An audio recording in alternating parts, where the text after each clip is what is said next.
গ্রামের ছোট্ট একটি মসজিদ, পুরনো কিন্তু শান্তির প্রতীক। সেই মসজিদের মুয়াজ্জিন ছিলেন হযরত আলী চাচা। ৭০ ছুঁই ছুঁই বয়স, কিন্তু ৫ ওয়াক্ত আজান কখনো মিস করতেন না।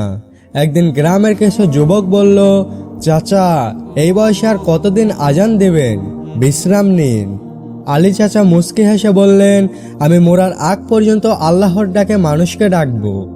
সেই রাতে ঘুমের মধ্যে স্বপ্নে তিনি দেখলেন একটা বিশাল জমিন, অনেক মানুষ, কেউ হাসছে কেউ কাঁদছে। আজানের ধ্বনি শুনে অনেকেই দাঁড়িয়ে গেল, কিন্তু কিছু লোক মুখ ফিরিয়ে নিল। ঘুম ভাঙতেই ফজরের সময় তিনি অজু করে মসজিদে এলেন, ফজরের আজান দিলেন, আসসালাতু খায়রুম মিনান নাওম।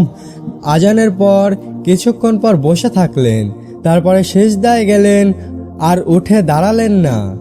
যে মানুষটি বছরের পর বছর আল্লাহর ঘরে মানুষকে ডাকলেন, আজ নিজেই চিরতরে তার ডাকে সাড়া দিলেন।